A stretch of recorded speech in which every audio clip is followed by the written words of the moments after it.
Hello friends, welcome to my channel. आज हम पढ़ रहे हैं हिंदी स्पेशल क्लास में समास के बारे में। आज हम डिस्कस करेंगे, ठीक है। अभी वर्तमान में आयोग ने समास को भी पुनः सिलेबस में सम्मिलित किया है। कनिष्ठ सहायक की जो परीक्षा आपकी होने वाली है उसमें समास भी पूछे जाएंगे परीक्षा में, ठीक है। तो समास के बारे में हम डिस्कस करते हैं कि समास क्या होता है और कितने प्रकार के समास होते हैं, ठीक है। सबसे पहले देखिए समास होता क्या है। समास का शाब्दिक अर्थ है, समास का शाब्दिक अर्थ है संक्षेप। समास का शाब्दिक अर्थ है संक्षेप, यानी कि शाब्दिक अर्थों में अगर हम बात करें तो समास को क्या कहेंगे? संक्षेप। किसी बात को संक्षेप में लिखना, किसी कथन को संक्षेप में लिखना ही हम समास कह सकते हैं, ठीक है।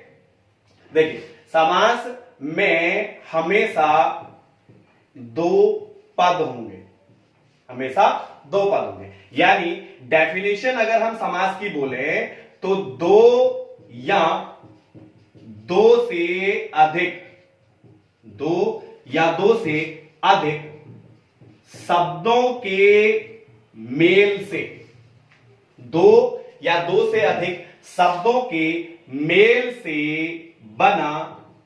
बना सार्थक शब्द समास होता है।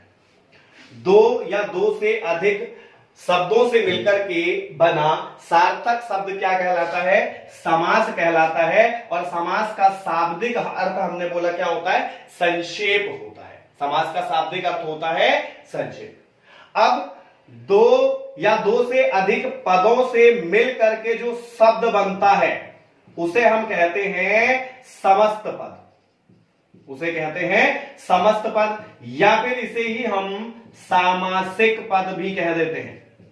इसे ही क्या कह दिया जाता है? सामासिक पद या समस्त पद भी हम इसको कह देते हैं। जब दो शब्दों से मिल करके जो सार्थक शब्द बनेगा, जो सामासिक शब्द बनेगा, उसे हम कहेंगे समस्त पद या फिर सामासिक पद कहेंगे, ठीक है। अब देखिए समास और संधि वैसे तो एक ही जैसे हैं, बस छोटा सा एक अंतर दोनों में जो है वो क्या है कि संधि में दो या दो से अधिक वर्णों का मेल होता है। संधि में हम दो या दो से अधिक वर्णों का मेल करते हैं। वर्ण आपका क, अ, ख, ये क्या कहलाएंगे? वर्ण है। वर्णमाला में जो वर्ण आते हैं। शब्द में जैसे शब्द है राम, श्याम, कमल, नयन, इनको जब हम जोड़ेंगे तो वो क्या कहलाएगा? समास। संधि क्या है? दो वर्णों का मेल संधि है, जबकि समास जो है वो दो शब्दों का मेल है, ठीक है। तो एक बेसिक सा जो अंतर संधि और समास में है वो ये है, ठीक। दूसरा, जब हम समास में दो शब्दों को जब हम जोड़ते हैं, जब हम दो शब्दों को जोड़ते हैं तो इसमें किसी ना किसी पद का लोप होता है। यानी कि जब हम किसी लंबी बात को अगर शॉर्ट में लिखेंगे, इसका शाब्दिक अर्थ क्या है? संक्षेप। यानी बड़ी बात को छोटे में लिख देना। जहां हम दो या तीन पदों से मिलाकर एक पद बना देते हैं वो समास कहलाता है। तो जब हम तीन पदों को या दो पदों को एक पद में कन्वर्ट करेंगे तो उसमें कुछ ऐसे पद भी होंगे जिनका लोप हो जाएगा, जो समास जुड़ने के बाद फिर वो उसमें नहीं दिखाई देंगे। तो एक सामान्य सा अंतर इसमें यह भी होता है कि सामासिक पद में या समास में दोनों शब्दों के जुड़ने के बाद किसी पद का लोप भी होता है, ठीक। जबकि संधि में ऐसा नहीं होता, उसमें लोप नहीं होता, उसमें वो आपस में जुड़ जाते हैं, ठीक है। वर्ण आपस में जुड़ जाते हैं। तो समास, उसके बाद समस्त पद या फिर सामासिक पद हो गया। इसके बाद समास विग्रह या जिसे हम व्यास भी कहते हैं। समास विग्रह या फिर जिसे व्यास भी कहा जाता है। यानी कि सामासिक पद जो समास जुड़ने के बाद, सामासिक पद जो कि जुड़ने के बाद बनेगा। सामासिक पद को तोड़ना, सामासिक पद को तोड़ना यानी सामासिक पद जो बना समास से जुड़ के, जैसे सिंपल हम एक एग्जांपल देखते हैं, कमल के साथ हमने जोड़ा नयन, कमल के साथ हमने क्या जोड़ा, नयन जोड़ा, ठीक हो गया। तो कमल और दूसरा शब्द है नयन, कमल और नयन दोनों जुड़ के एक समस्त पद बन गए, कमल नयन। अब इसको वापस तोड़ना, कमल नयन को वापस से हमें संक्षेप से विस्तारित रूप में लिखना जो होगा वो क्या कहलाएगा, वो कहलाएगा समास विग्रह या फिर व्यास जिसको हम कहेंगे, ठीक है। और समास में जो विग्रह होता है उसमें लोप हुआ पद वापस आ जाएगा। जैसे कमल नयन को जब हम तोड़ेंगे तो कमल के समान नयन, कमल के समान नयन। देखो संधि और समास में यही अंतर है, जब हमने कमल नयन को तोड़ा तो यहां दो नए पद आए, कमल के समान नयन, जबकि संधि में ऐसा नहीं होता। संधि में यदि हम तोड़े विद्यालय तो दो ही पद बनेंगे, विद्या धन आलय, दो ही पद जुड़ते हैं, तोड़ने पे भी दो ही पद बनते हैं संधि में, ठीक है। जबकि समास में जो लुप्त हुए पद है वो वापस आ जाएंगे, या जब हम इसको जोड़ेंगे तो इन दोनों का लोप हो जाएगा, कमल के समान नयन यानी कमल नयन, क्लियर। तो समास विग्रह का अर्थ है उसी सामासिक पद को पुनः तोड़ना। पहले तो कमल और नयन को जोड़ना समास कहलाएगा, ठीक है, कमल और नयन को जोड़ना, या इस सेंटेंस को, इस वाक्य को संक्षेप में लिखना क्या कहलाएगा, समास कहलाएगा। समास से बन जाएगा समस्त पद, यानी कि ये क्या हो गया, समस्त पद। और इसी समस्त पद को जब हम पुनः तोड़ते हैं तो समास विग्रह या व्यास होता है, जिसमें वापस वो अपनी पुरानी फॉर्म में आ जाएगा, क्लियर है। जनरली हमारे पास एग्जाम में समास विग्रह करने के लिए आता है, विग्रह करना हमसे पूछता है, या फिर समास का डायरेक्ट हमसे प्रकार पूछ लेगा, ठीक हो गया। तो ये तो हो गया आपके समास के प्रकार, सॉरी समास कि समास क्या हो गया, शाब्दिक अर्थ हो गया उसका संक्षेप, दो या दो से अधिक शब्द मिलकर एक सार्थक शब्द बनाएंगे तो समास कहलाएंगे। समस्त पद हो गया, जुड़ने से, दो पदों के जुड़ने से जो शब्द बनेगा उसको सामासिक पद कहेंगे। और समास विग्रह का अर्थ हो गया उस पद को पुनः तोड़ के विस्तारित करना, क्या कहलाएगा, समास विग्रह कहलाएगा, या फिर क्या कहलाएगा, व्यास कहलाएगा, ठीक हो गया। अब देखिए सामान्य एग्जाम्पल में जैसे मैंने आपसे बात करी कमल नयन या नीलकंठ, ये तो सामान्य एग्जाम्पल की बात हो रही, अभी हम प्रकार पे नहीं आए हैं, ठीक है, अभी हम समास के प्रकार नहीं पढ़ रहे। सामान्य एग्जाम्पल में जैसे है नीलकंठ, नीलकंठ है, ठीक, यानी नीला है जिसका, या नीला है जो कंठ। देखिए यहां पे दो शब्द जुड़े, नीला और कंठ, नीला और कंठ, ये दोनों शब्द आपस में जुड़ के एक नया शब्द बना रहे हैं, नीलकंठ। ये हो गया आपका समस्त पद जो जुड़ के बना है, ये क्या बन गया, समस्त पद बन गया, ठीक। अब इन दोनों को देखिए, नीला जो इसमें पहला पद है, इस बात में, इस वाक्य में पहला पद है नीला, इसे कहते हैं पूर्व पद। जो पहला पद होगा उसको पूर्व पद कहते हैं, जो जुड़ेगा, और जो दूसरा पद जुड़ता है उसे कहते हैं उत्तर पद, ठीक हो गया। ये कौन सा पद है, पहला पद, और ये कौन सा पद है, दूसरा पद है, ठीक हो गया। तो हम इसे पहला पद या दूसरा पद नहीं बोलेंगे, समास में क्या कहेंगे, पूर्व पद और उत्तर पद कहेंगे।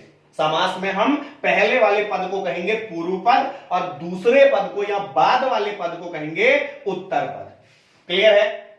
इसके अतिरिक्त प्रधानता के आधार पर, प्रधानता के आधार पर समास, सॉरी, प्रधानता के आधार पर पद, प्रधानता के आधार पर पद दो प्रकार के होते हैं।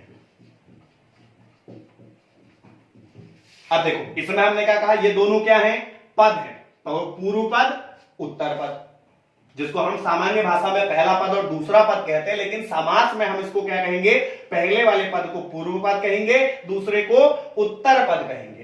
तो प्रधानता के आधार पर जब हम इसको डिवाइड करते हैं तो ये दो प्रकार के होते हैं। एक जिसे कहते हैं प्रधान पद और दूसरा जिसे कहते हैं गौण पद। दूसरे को क्या कहेंगे, गौण पद कहेंगे। ठीक हो गया, एक जिसे कहेंगे प्रधान पद, दूसरा हम कहेंगे गौण पद। अब ये डिसाइडेड नहीं होता, ठीक, इसमें क्या होगा, समास के जो प्रकार हम आगे पढ़ेंगे उसमें किसी समास में पहला पद प्रधान होगा, दूसरा गौण होगा। कुछ ऐसे समास होंगे जिसमें दूसरा पद प्रधान होगा, पहला पद गौण होगा। कुछ समास में दोनों ही पद गौण होंगे या दोनों ही पद प्रधान होंगे। ठीक है, यह है क्या, प्रधान और गौण। प्रधान का मतलब है कि पद में जिसकी इंपॉर्टेंस ज्यादा होगी, जिसका महत्व ज्यादा होगा, वो प्रधान पद कहलाएगा। ठीक हो गया, जब दो शब्द हम आपस में जोड़ रहे हैं, उन दोनों में किसकी पद में प्रधानता है, उस पद में, उस शब्द में, दोनों पदों में से किसकी प्रधानता ज्यादा है, जिसकी ज्यादा होगी उसे हम कहेंगे प्रधान पद। और जिसकी प्रधानता पद में, जिसकी प्रधानता यानी जिसकी इंपॉर्टेंस कम होगी उसे हम क्या कहेंगे, गौण पद कहेंगे। ठीक हो गया, समास में दो पद आपस में जुड़ रहे हैं, दोनों पद में से जिसकी महत्व ज्यादा होगा, जिसकी इंपॉर्टेंस ज्यादा होगी, उसको हम कहेंगे प्रधान पद, और जिसकी इंपॉर्टेंस उस सामासिक शब्द में या समस्त पद में कम होगी उसको हम कहेंगे गौण पद। क्लियर है, तो प्रधानता के आधार पर हम फिर इन पदों को दो भागों में डिवाइड कर देते हैं, प्रधान पद और दूसरा गौण पद कह देते हैं। क्लियर है, पहली बात, पहले पद को पूर्व पद, दूसरे पद को उत्तर पद कहेंगे। दूसरी बात, दोनों में से एक पद प्रधान होगा, एक गौण होगा, या दोनों प्रधान होंगे या दोनों ही गौण होंगे। क्लियर है, या आगे पीछे कुछ भी हो सकता है। इसके बाद बात करते हैं समास के प्रकार। समास कितने प्रकार के होते हैं, तो समास 6 प्रकार के। ठीक है, समास के प्रकार हम पढ़ेंगे। समास कितने प्रकार के होते हैं, 6 प्रकार के समास होते हैं। ठीक है, 6 प्रकार के समास होते हैं, इनके बारे में डिस्कस करेंगे। क्लियर, 6 प्रकार समास के कौन कौन से हैं, तत्पुरुष समास, तत्पुरुष समास, ठीक है, इसके अतिरिक्त द्वंद्व समास, द्वंद्व समास, द्विगु समास, ये समास के प्रकार हैं। द्विगु समास, इसके अतिरिक्त अव्ययी भाव समास, अव्ययी भाव समास, इसके अतिरिक्त 5वां है कर्मधारय समास, और छठा और अंतिम है बहुव्रीहि समास। बहुव्रीहि समास। तो समास 6 प्रकार के होते हैं, तत्पुरुष समास, द्वंद्व समास, द्विगु समास, अव्ययी भाव, कर्मधारय समास और बहुव्रीहि समास। ठीक है, 6 प्रकार के समास है हमारे पास। क्लियर, 1 बाय 1 पढ़ेंगे, सबके बारे में डेफिनेशन सबकी क्या क्या है और किसकी क्या विशेषता है, ये सबके बारे में पढ़ेंगे। क्लियर, तो समास 6 प्रकार के, तत्पुरुष, द्वंद्व, द्विगु, अव्ययी भाव, कर्मधारय और बहुव्रीहि समास। क्लियर, तो सबसे पहले डिस्कस करते हैं तत्पुरुष समास के बारे में। किसके बारे में, तत्पुरुष समास के बारे में सबसे पहले डिस्कस करते हैं। तत्पुरुष समास, ठीक है, पहला प्रकार है समास का। बाकी प्रकार आगे पीछे होते हैं, उससे ऐसा कोई फर्क नहीं पड़ता कि एक सीरीज में हो। पहला प्रकार जो हम पढ़ रहे हैं वो है तत्पुरुष समास। क्लियर, तत्पुरुष समास की क्या विशेषता होती है, ये डिस्कस करेंगे। तत्पुरुष समास, जब समस्त पद के बीच में, जब समस्त पद के बीच में, यानी कि सामासिक पद जो है, दो पद हमने बोला था ना, जब समस्त पद के बीच में, जब समस्त पद के बीच में कारक की विभक्तियां छिपी हो, जब समस्त पद के बीच में कारक की विभक्तियां छिपी हो तो वहां तत्पुरुष समास होता है। ठीक, कैसे? देखिए, दो शब्द जब आपस में जुड़ेंगे, जैसे हमने अभी पढ़ा था, एक एग्जाम्पल है जैसे राजपुत्र,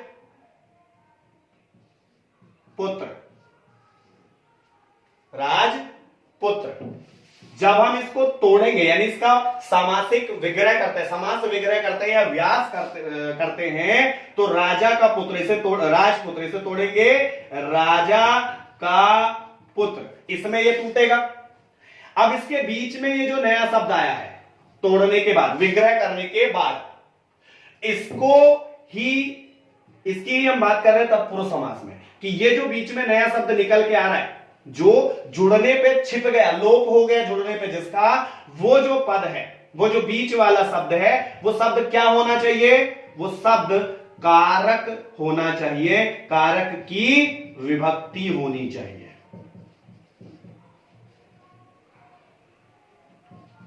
ठीक है, क्या होना चाहिए?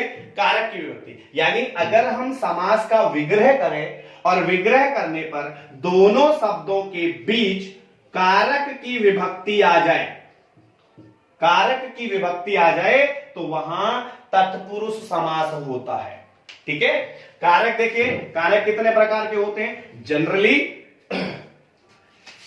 कारक देख लेते हैं एक ओवरव्यू तत्पुरुष समझने से पहले, क्योंकि तत्पुरुष के आगे फिर 6 और भाग हैं।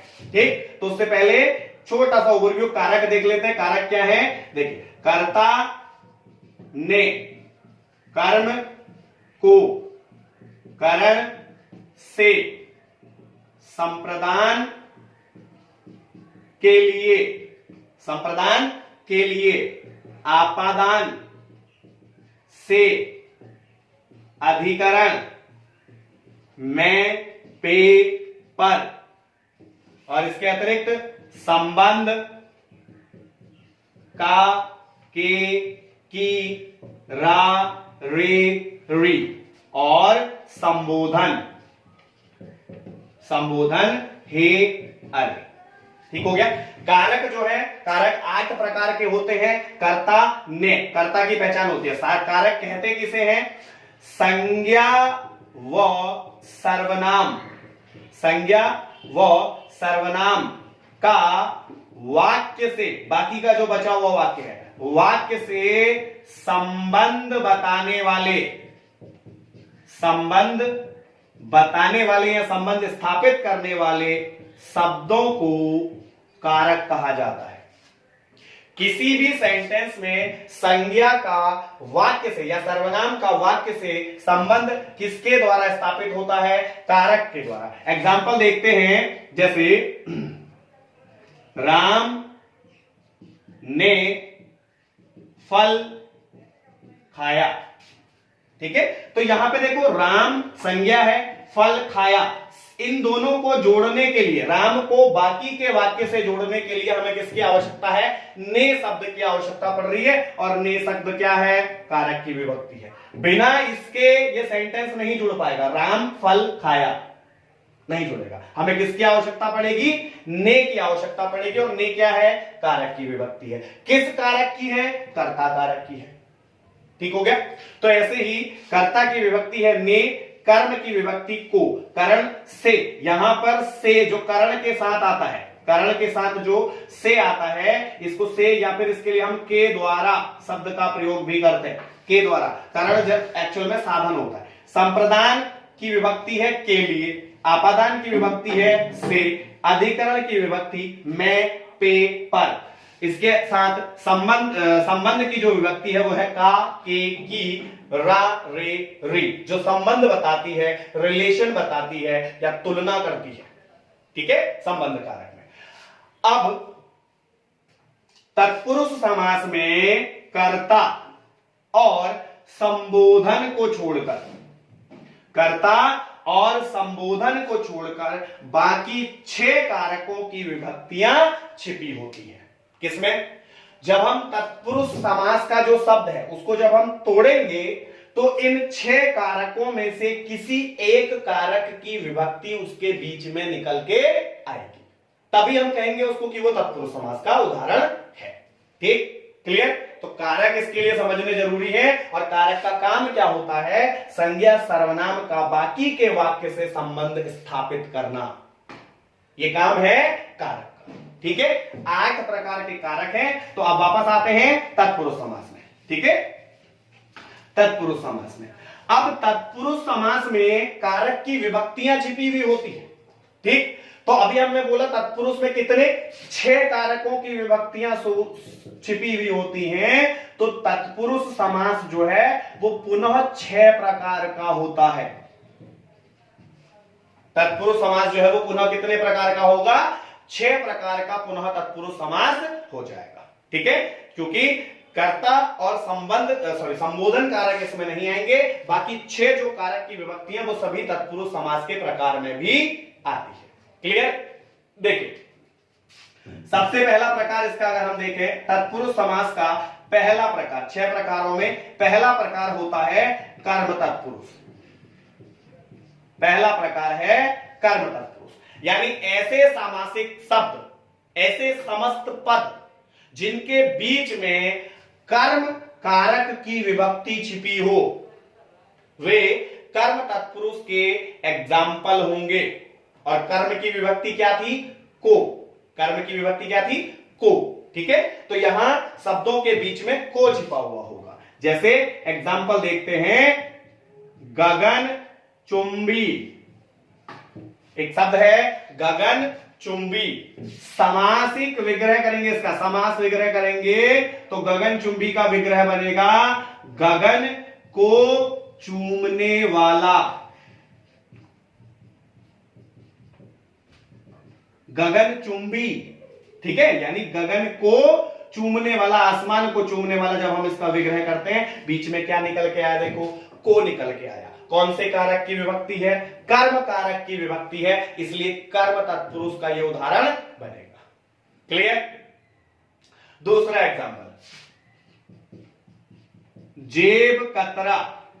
जेब कतरा समस्त पद है, समस्त पद है जेब कतरा। जब इसका हम विग्रह करेंगे तो क्या बनेगा? जेब को कतरने वाला या जेब को काटने वाला। जेब को कतरने वाला, जेब को काटने वाला, जेब कतरा। तो को यहां पे पुनः कर्म तत्पुरुष की विभक्ति आ रही है, तो कौन सा कारक होगा? सॉरी, कर्म कारक होगा। और कौन सा समास होगा? कर्म तत्पुरुष समास होगा। ठीक है, एक और एग्जांपल देखते हैं, जैसे चिड़ीमार।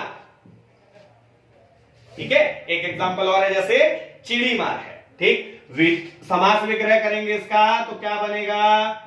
चिड़ियों को मारने वाला। चिड़ियों को मारने वाला। यहां फिर से कौन सी विभक्ति निकल के आ रही है? कर्म कारक की विभक्ति निकल के आ रही है। ठीक है, तो कर्म कारक की विभक्ति इसमें निकल के आ रही है, तो कौन सा तत्पुरुष हो जाएगा? कर्म तत्पुरुष इसमें पाया जाएगा। ठीक है, यह कर्म तत्पुरुष समास इसमें होगा। क्लियर? दूसरा देखते हैं इसके बाद, दूसरा प्रकार कर्म तत्पुरुष के बाद दूसरा प्रकार है करण तत्पुरुष। कर्म तत्पुरुष के बाद दूसरा करण तत्पुरुष। ठीक, एग्जांपल देखते हैं। करण की विभक्ति क्या थी? से। तो भयाकुल, जैसे एग्जांपल देखते हैं इसका, भयाकुल। ठीक, विग्रह करेंगे भय से आकुल। भय से आकुल। ठीक है, तो भयाकुल का जब हमने विग्रह किया भय से आकुल, तो यहां पे कौन सी विभक्ति आई है? से विभक्ति आ रही है। यहां पे से विभक्ति आ रही है। ठीक, तो इसमें कौन सा समास होगा? करण तत्पुरुष होगा, क्योंकि करण की इसमें विभक्ति आ रही है, करण कारक की। ठीक, ऐसे ही रोगग्रस्त, रोगग्रस्त, ठीक, इसका समास विग्रह करेंगे तो रोग से ग्रस्त, रोगग्रस्त का जब विग्रह करेंगे तो क्या बनेगा, रोग से ग्रस्त, ठीक। ऐसे ही मन चाहा, मन चाहा, इसका विग्रह करेंगे मन से चाहा हुआ। दोनों में देखो क्या आ रही है, से आ रही है, यानी कि से किसकी विभक्ति है, करण कारक की विभक्ति है। अब यहां पर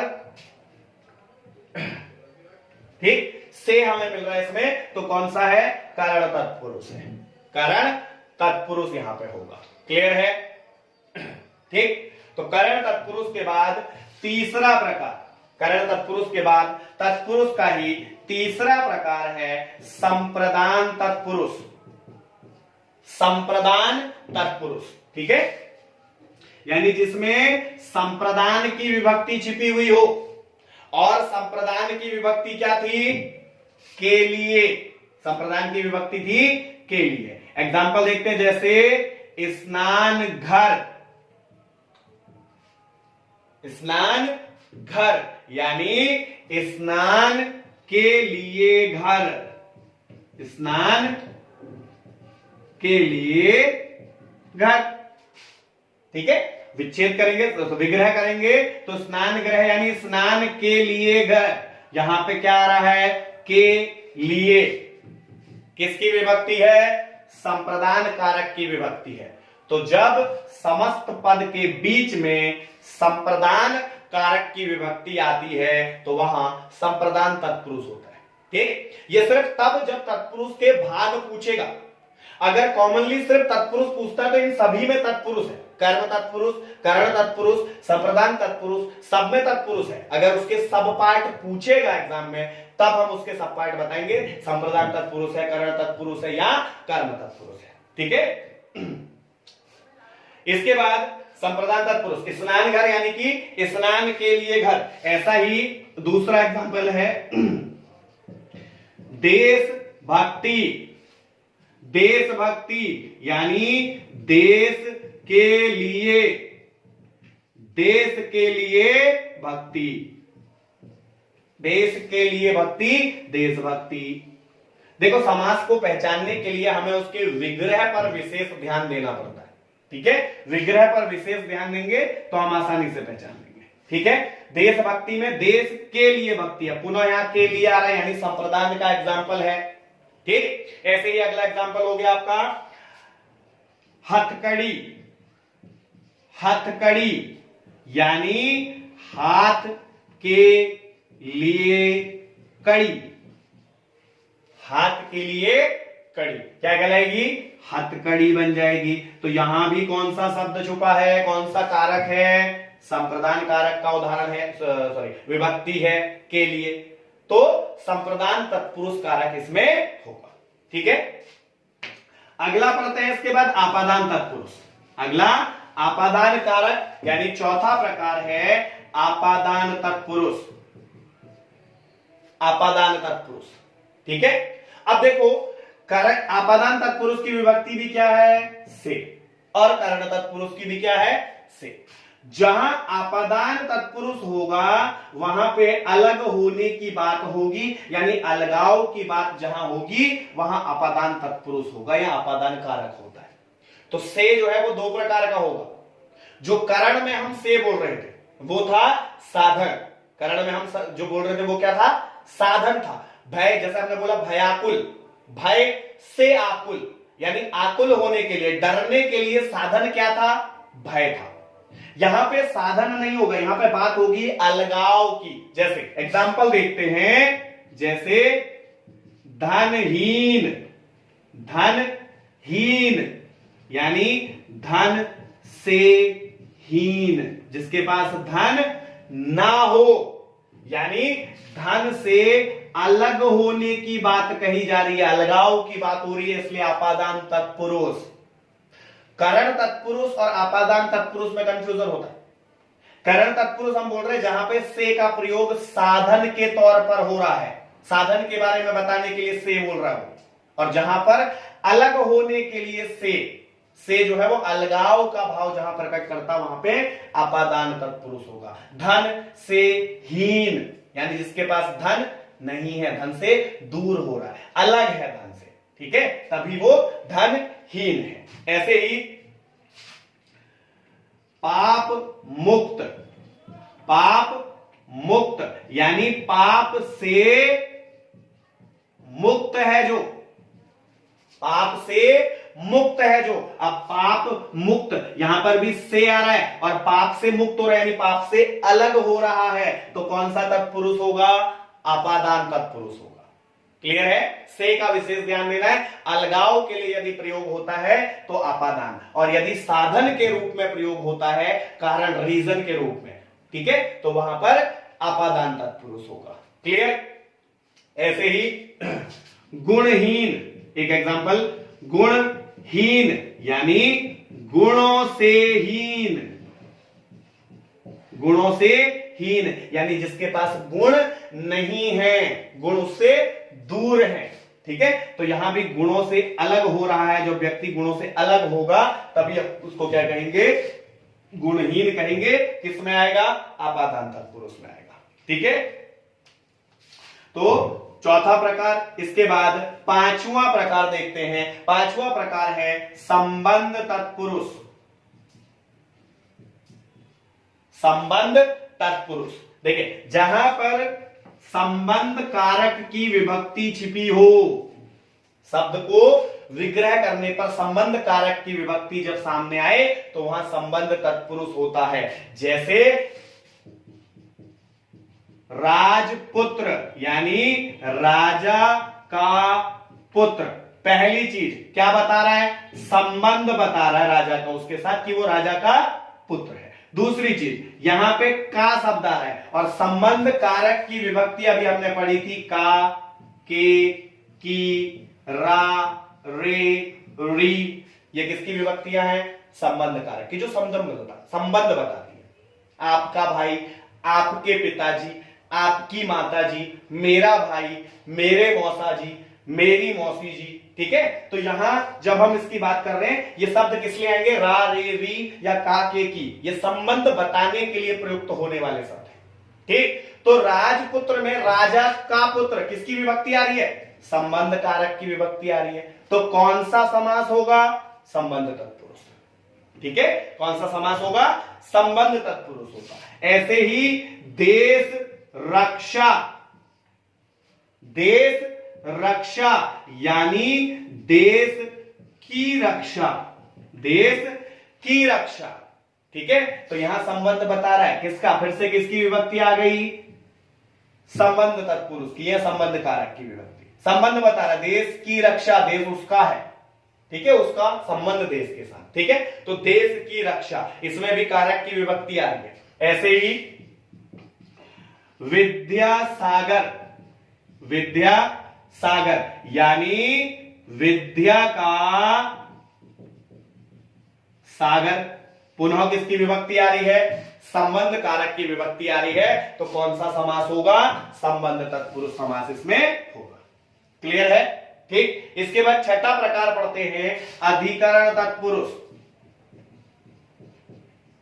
अधिकरण तत्पुरुष, ठीक है, छठा प्रकार है।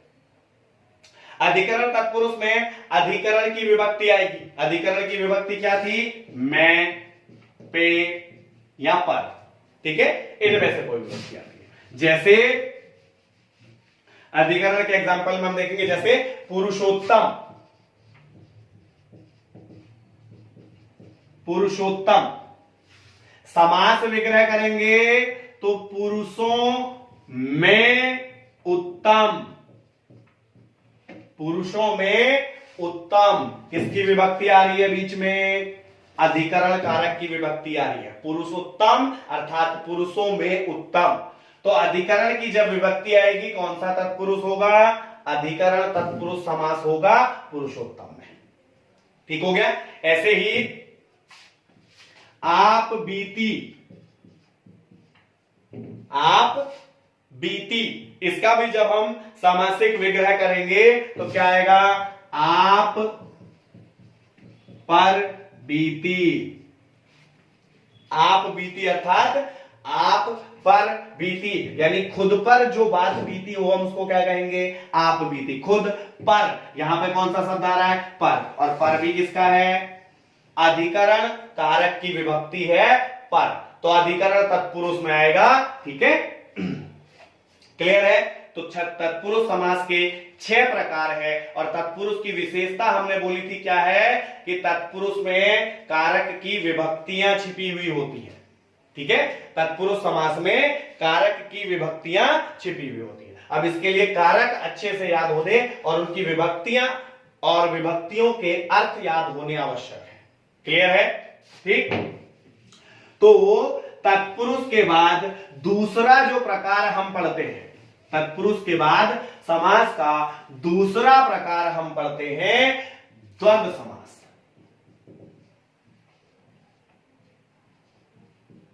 ठीक है, तत्पुरुष के बाद दूसरा जो प्रकार है समास का वो है आपका द्वंद्व समास। ठीक है, अब द्वंद्व समास में क्या होगा? द्वंद्व समास में जो सामासिक पद होते हैं, यानी कि जो दोनों पद जो आपस में जुड़ने हैं, उन दोनों के बीच में एक योजक चिन्ह लगा हुआ होता है। सामासिक पदों के बीच योजक चिन्ह इसे कहते हैं। कौन सा चिन्ह है ये? स्मॉल डैश जो है इसे कहते हैं योजक चिन्ह। ठीक, तो सामासिक पदों के बीच में योजक चिन्ह लगा हुआ होता है। ठीक है, ये एक इसकी सामान्य पहचान है द्वंद्व समास की। सामान्य सी पहचान है किसकी? द्वंद्व समास की। कि द्वंद्व समास के जो उदाहरण हैं उनके बीच में एक योजक चिन्ह इस प्रकार का डैश उसके बीच में एक लगा हुआ होगा। ठीक हो गया।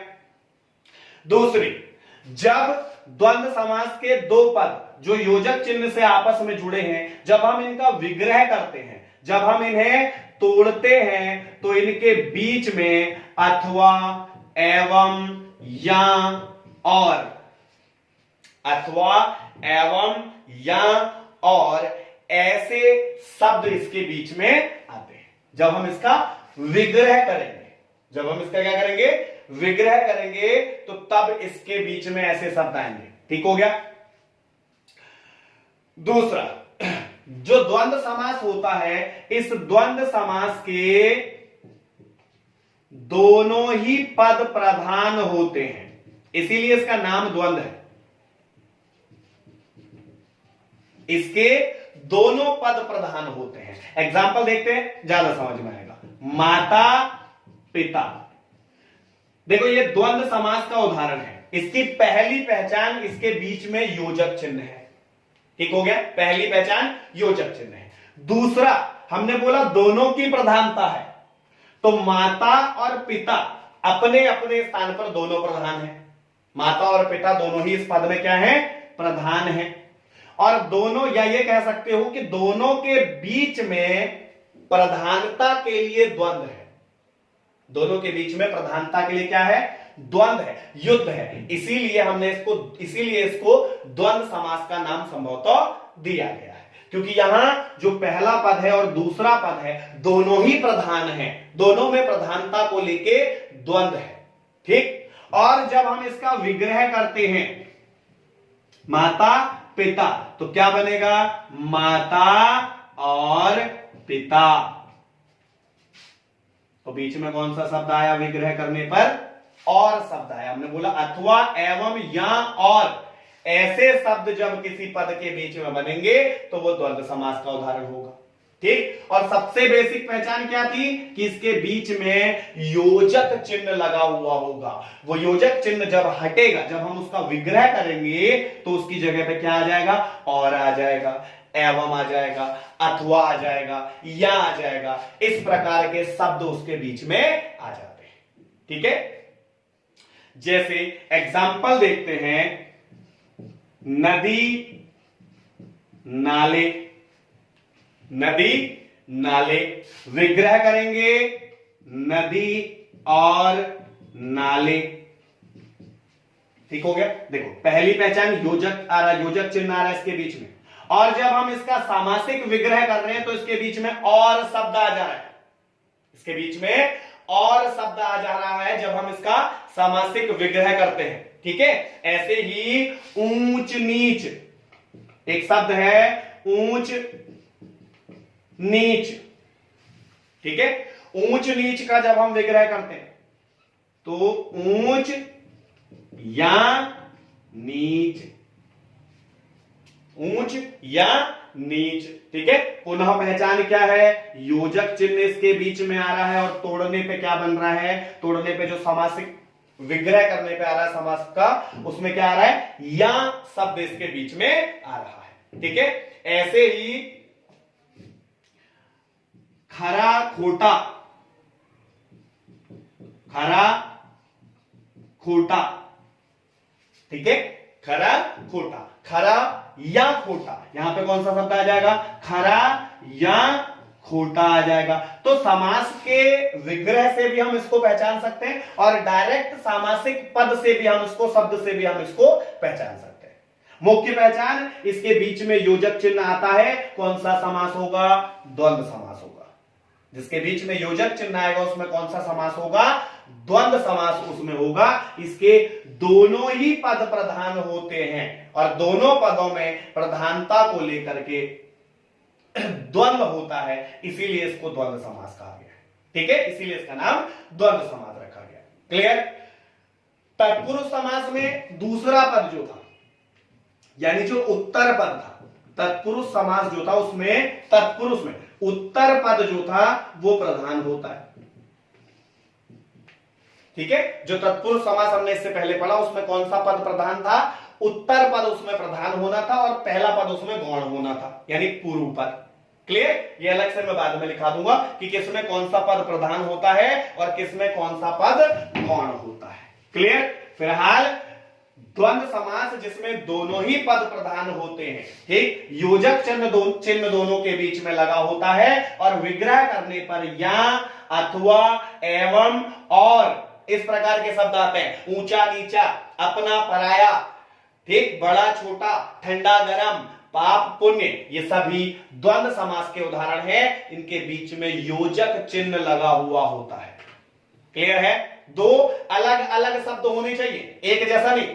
जैसा हम धीरे धीरे लिखेंगे वो द्वंद्व का उदाहरण नहीं होगा। ठीक है, तो दो अलग शब्द होने चाहिए, भिन्न शब्दों के बीच में योजक चिन्ह होना चाहिए, तभी जाकर के वो किसका उदाहरण होगा, द्वंद्व समास का उदाहरण वो बनेगा। क्लियर है, बाकी के प्रकार देखते हैं नेक्स्ट क्लास।